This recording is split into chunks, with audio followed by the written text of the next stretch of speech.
Good morning. Good morning. We're going to read this morning from Ecclesiastes and a little bit from the Recovery Principle Devotional. It says Ecclesiastes chapter 3, verses 16 down. It says, the injustice of life. I also noticed that under the sun there is evil in the courtroom.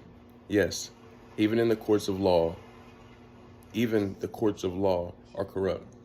I said to myself, in due season, God will judge everyone, both good and bad, for all their deeds.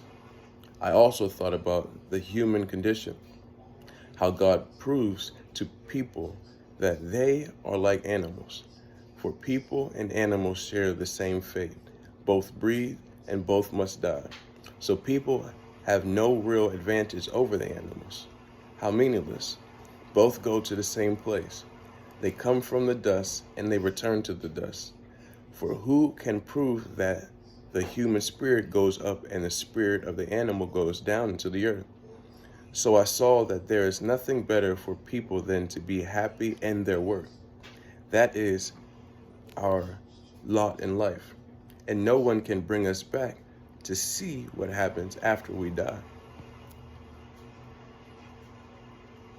And it says read chapter 4. I don't know yet. Chapter 4, I'm going to read a bit of it. It says, again, I observed all the oppression that takes place under the sun. I saw the tears of the oppressed with no one to comfort them. The oppressors have great power, and their victims are helpless. So I concluded that the dead are better off than the living, but most fortunate of all, those who are not yet born, for they have not seen all the evil that is done under the sun. Then I observed that most people are motivated to success because they envy their neighbors. But this too is meaningless, like chasing the wind. Fools fold their idle hands, leading them to ruin.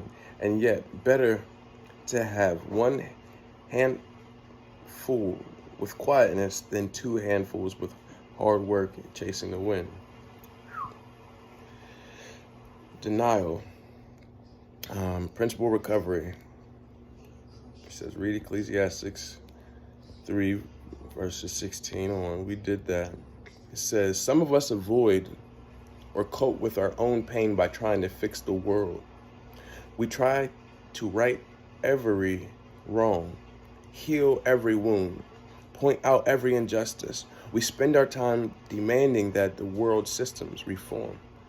We may also dedicate ourselves to rescuing and reforming those we love.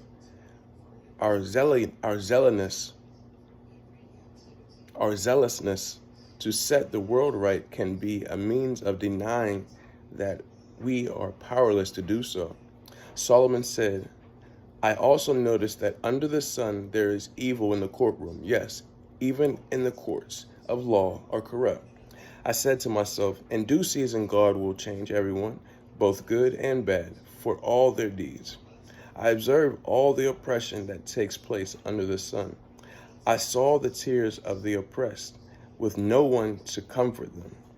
The oppressors have great power, and their victims are helpless. Ecclesiastes 3, verses 16 through 17, and chapter 4, verse 1. It says, Solomon saw that the world was not as it should be.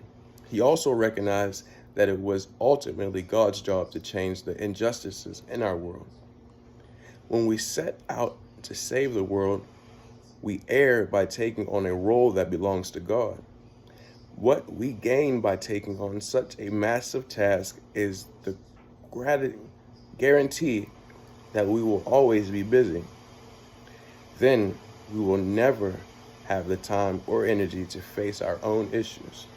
The Bible makes it clear that the world will never be right until Jesus returns to make it so. We need to accept the fact that we are powerless to do his job. This does not mean that we should turn a blind eye to the world's problems. When we focus on our own recovery, fixing ourselves instead of everyone else, we will be more effective in helping others. Hallelujah. May the Lord add a blessing to the reading of his word today. In Jesus' mighty name.